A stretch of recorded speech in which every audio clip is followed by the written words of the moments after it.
Now, one thing we discussed in preparation for this interview is you do a lot of work in the United States with the African community. And one thing you stated to me is that within the African community in the United States, there is a huge desire to give back to the United States. When I came and took my job as the governmental relations person at Jesus House DC in Washington 6 years ago, the mandate I was given by my senior pastor at the time was the community and the US has been so good to us. We're sending you out with a mandate to go find out how we can give back. You know, that set me free. And pretty much it set the course of what I do now, because I was able to walk into the environment of the DMV area in the US initially, and just with a lot of confidence, being a global African, and just stand tall, confident, and say, well, you know, I'm here to find out how we can be of assistance to you. And that got a lot of attention because it was not the norm. We built a transition home called a Rise House for young teenage girls who have children or who are pregnant, who have no one to look after them. We're at capacity now. It's full, and we're building number 2, number 3. What have you seen from the girls who come through the house? How has their life been changed through that? Oh my goodness.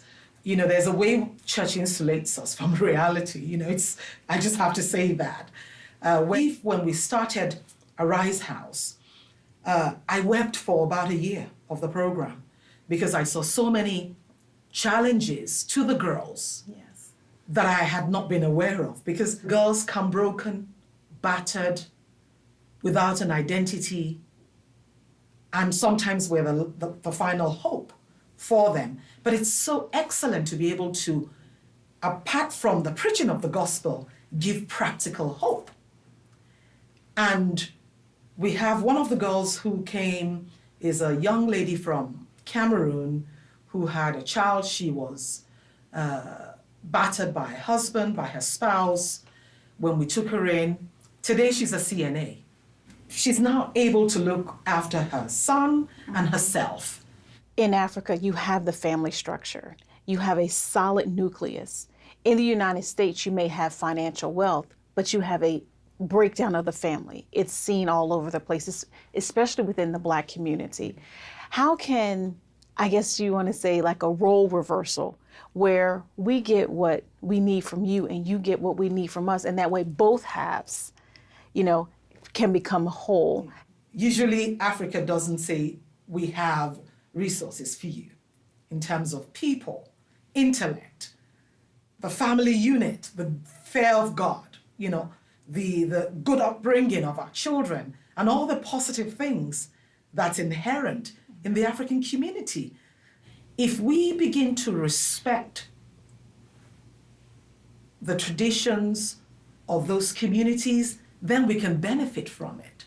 Because there's a saying in the church environment, what you don't respect, you cannot get. I can hear a viewer right now saying, okay, that's great you're doing work in the United States, but I think some feel for Africans in the diaspora that there's a responsibility to help their home country. How can Africans in the diaspora and people in their home country partner together, even though they're miles apart, partner together to change their land where they came from? I was the chair of the sister state partnership between Maryland and Nigeria. I was the chair of the selection committee. I mean, there are a lot of Americans who were working on that partnership for years. They couldn't see it through because the Nigerians didn't fully trust them. And there was nobody to translate what the objections were from the Nigerian side to the American government, to the Maryland state government. But again, when they asked me to chair the selection committee, I was able to bring the two parties together through trust. And that's pretty much what you can use the diaspora capacity for, in terms of both countries benefiting from ideas, trade, businesses, economical, socioeconomical issues that's available. Because once there's somebody in between who both parties can trust, then the deal's done. And that's why nobody who's from the diaspora, who's resident in the US or any other country of host country, should be sitting down in their own little niche, minding their own business. You got to get out there.